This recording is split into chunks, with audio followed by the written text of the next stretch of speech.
Welcome to 1 TV special analysis. నేను మీ RK. నేను ఎప్పుడు రావాలో నేనే డిసైడ్ చేస్తా, నేను ఎప్పుడు వెళ్ళాలో కూడా నేనే డిసైడ్ చేస్తా అని అప్పుడెప్పుడో ఒక సినిమాలో డైలాగ్ గుర్తుకు తెస్తున్నారు. ఇప్పుడు జగన్మోహన్ రెడ్డి వ్యవహార శైలి అదే విధంగా ఉంది. అంటే రావడం ఆయనే డిసైడ్ చేసుకుంటారు, వెళ్ళడం ఆయనే డిసైడ్ చేసుకుంటారు.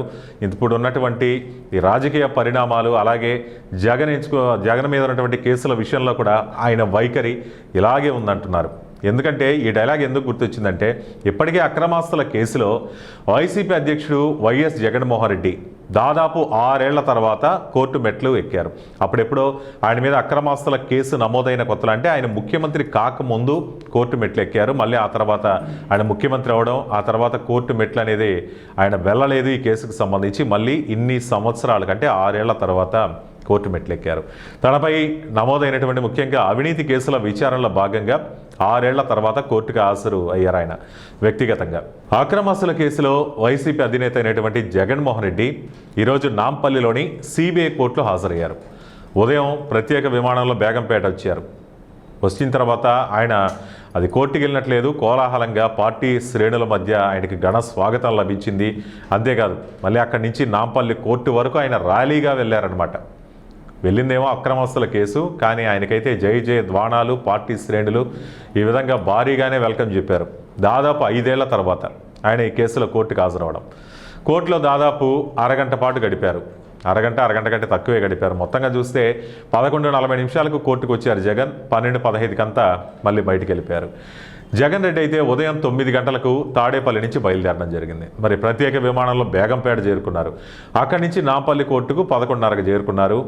11:30 వరకు కోర్టులో ఉన్నారు. అక్కడ విచారణ పూర్తయ్యారు. అంటే దాదాపు ఒక విచారణకు హాజరవడం, ఆ తర్వాత విచారణలు ఏం జరగలేదు, కానీ అక్కడికి వెళ్ళిన తర్వాత ఆయన సైన్ చేశారట. సైన్ చేసిన తర్వాత వాయిదా డేట్ కూడా చెప్పలేదు. ఆ తర్వాత వెంటనే ఆయన సైన్ చేసి వెళ్ళిపోవడం జరిగింది. తర్వాత జగన్ లోటస్ పాండ్కి వెళ్ళారు. ముఖ్యమంత్రిగా ఉన్న సమయంలోనే వ్యక్తిగత హాజరు నుంచి మినహాయింపు పొందారు. ఒక ముఖ్యమంత్రి అంటే ప్రజాపాలన దృష్ట్యా సమయం సరిపోదు కాబట్టి కోర్టుకు విన్నవించుకోవడం, ఆ తర్వాత ఆయన మినహాయింపు లభించింది. మరి ఎన్నికల తర్వాత కూడా అదే మినహాయింపును కొనసాగించాలి అనేటటువంటిది జగన్ కోర్టును అభ్యర్థించారు. అయితే ఆ అభ్యర్థనని కోర్టు తిరస్కరించి, పైగా విచారణకు మాత్రం ఖచ్చితంగా హాజరు కావాలనే ఆదేశాలు వెళ్ళాయి. మరి ఆ తర్వాత జగన్మోహన్ రెడ్డి చెప్పింది, నేను కావాలంటే 1 గంట మాత్రం రాగలను, గంట తర్వాత వెళ్ళగలను, భద్రతా కారణాల దృష్ట్యా అన్నారు. ఆయన గతంలో అయితే పరామర్శలకి, సభలు, సమావేశాలకు మాత్రం ఈ భద్రత గుర్తు రాలేదు, కానీ ఈసారి కోర్టుకు హాజరవడం వల్లే, కోర్టుకు హాజరు కావడం, ఈ ప్రక్రియకు మాత్రం భద్రతా కారణాలు ఆయనకు గుర్తొచ్చారంటే పలు విమర్శలు కూడా ప్రతిపక్షాల నుంచి కూడా వచ్చాయి. అయినా కానీ ఆయన 1 గంట మాత్రం నేను అది వర్చువల్గా హాజరవుతానని కూడా గతంలో చెప్పారు. మరి ఈ గురువారం హైదరాబాద్ నుంచి నాంపల్లి సిబిఐ కోర్టుకు న్యాయమూర్తి రఘురామ్ ఎదుట జగన్ ప్రత్యక్షంగా హాజరయ్యారు. మరి జగన్ రాక సందర్భంగా ఎలాంటి అవాంఛనీయ సంఘటనలు చోటు చేసుకోకుండా కోర్టు ప్రాంగణంలోనే భారీ పోలీసు బందోబస్తు కూడా, అంటే పోలీసులు కూడా అప్రమత్తంగానే ఉన్నారు. ఎటువంటి అవాంఛనీయ సంఘటనలు కానీ, చెదురుమదురు ఘటనలు కానీ జరగకుండా. మరి ఈ అక్రమాస్తుల కేసుకు సంబంధించి మొత్తం సిబిఐ 11 ఛార్జ్షీట్ దాఖలు చేసింది. ఈ కేసులో తమను తొలగించాలని కోరుతూ దాఖలైన సుమారు 130 డిశ్చార్జ్ పిటిషన్లు ఇంకా కోర్టులోనే ఉన్నాయి, పెండింగ్లో ఉన్నాయి. అవి కూడా గతంలో ముఖ్యమంత్రి హోదాలో ఉన్నప్పుడు అధికారిక కార్యక్రమాల కారణంగా జగన్ కోర్టుకి హాజరు కాకుండా వచ్చారు. కోర్టు కూడా దానికి అంగీకరించింది. ఇప్పుడు కేవలం ఒక ఎమ్మెల్యేగా మాత్రమే ఉన్నారు, అది పులివెందుల. ఆయన విధిగా కోర్టుకు హాజరు కావాలని ఆదేశించారు. అంటే ఇంతకుముందు అంటే ముఖ్యమంత్రి హోదా ఉంది, ఇప్పుడు ఆ హోదా లేదు, కనీసం ప్రతిపక్ష హోదా కూడా లేదు. కాబట్టి గురువారం తప్పనిసరి పరిస్థితిలో జగన్మోహన్ రెడ్డి ప్రత్యక్షమయ్యారు. నేను కోర్టుకు ప్రత్యక్షంగా హాజరైతే భద్రతాపరమైన చర్యలు తలెత్తుతాయంటూ సీఎంగా ఉన్నన్ని రోజులు వ్యక్తిగత హాజరు నుంచి ఆయన మినహాయింపు పొందుతూనే వచ్చారు. ఇప్పుడు మాజీ అయ్యాడు కదా, అదే మినహాయింపు కొనసాగుతోంది. గత నెలలో లండన్ పర్యటనకు వెళ్ళొచ్చాక జగన్ స్వదేశానికి, అంటే లండన్ పర్యటనకు తన కుమార్తెలు చదువుతున్నారు కాబట్టి అక్కడికి వెళ్ళి రావాలంటూ విదేశాలకు వెళ్ళేటప్పుడు కోర్టు అనుమతి తప్పనిసరి. మరి ఆ అనుమతి తీసుకుని వెళ్ళారు, కానీ కోర్టు చెప్పింది మీరు స్వదేశానికి వచ్చాక వ్యక్తిగతంగా హాజరు కావాలని అప్పుడు చెప్పింది. సరే, ఆ పర్యటన కూడా అయిపోయింది.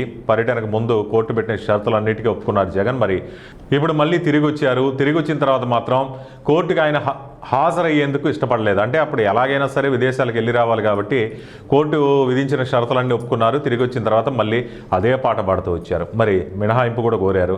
ఆయన వ్యక్తిగతంగా తమ ముందుకు రావాల్సిందే తప్పదు అని చెప్పడంతో గత్యంతరం లేని పరిస్థితులు హాజరు కాక తప్పలేదు. మరి ఈ హాజరు విషయంలో కూడా చాలా ఎంతో హైడ్రామా, ఎన్నో ఊహాగానాలు వచ్చాయి. జగన్ అక్రమాస్తుల కేసులో నిందితుడు కోర్టులో హాజరయ్యాక ఆయన ఎప్పుడు బయటకు వస్తారన్నది అక్కడి పరిస్థితులు, న్యాయాధికారి నిర్ణయాన్ని బట్టి ఉంటుంది. కానీ ఎన్ని గంటల పాటు కోర్టుకు వెళ్ళేది, అక్కడ ఎంతసేపు ఉండేది కూడా జగనే నిర్ణయించుకున్నారట. అంటే తాను ఎన్ని గంటలకు వచ్చేది, ఎన్ని గంటలకి బయటికి వెళ్ళేది కూడా ముందు నుంచే చెప్తూ వస్తున్నారు. మరి గురువారం ఈ పర్యటనపై షెడ్యూల్ కూడా విడుదల చేశారు. 11:30 గంటలకు సిబిఐ కోర్టుకు వెళ్ళి 12:30 గంటల దాకా అక్కడే ఉంటారని అందులో చెప్పారు. కోర్టు కూడా ఎంతసేపు ఉండాలో నిందితుడే నిర్ణయిస్తారంటూ సోషల్ మీడియాలో కూడా చాలా సెటర్లు అయితే పేలాయి. మరి జగన్మోహన్ రెడ్డి వ్యవహార శైలి మాత్రం తాను ఎప్పుడు రావాలో ఆయనే డిసైడ్ చేసుకుంటున్నారు, ఎప్పుడు వెళ్ళాలో కూడా ఆయనే డిసైడ్ చేసుకుంటున్నారు. మరి న్యాయస్థానాలు కూడా అందుకు సహకరిస్తున్నాయి అనేటటువంటిది కూడా సామాన్య ప్రజల నుంచి కావచ్చు, అలాగే ప్రతిపక్షాల నుంచి కూడా అనేక విమర్శలు వస్తున్నాయి. సోషల్ మీడియాలో కూడా దీనిపై చాలా సెటైర్లు కానీ అలాగే కామెంట్స్ కూడా వస్తున్నాయి. మరి చూడాలి రానున్న రోజుల్లో జగన్మోహన్ రెడ్డి కోర్టు యొక్క అభిప్రాయాల్ని కానీ అలాగే కోర్టు ఏ విధంగా అయితే డిసైడ్ చేస్తుందో, ఎప్పుడు హాజరు కావాలంటే అప్పుడు హాజరవుతారా లేకపోతే ఇదే ధోరణి అవలంబిస్తారనేది రానున్న రోజుల్లో చూడాల్సి ఉంటుంది. ఈ అంశంపై మీ అభిప్రాయాలు కామెంట్ రూపంలో తెలియజేయండి. చూస్తూనే ఉండండి 1TV అనాలిసిస్.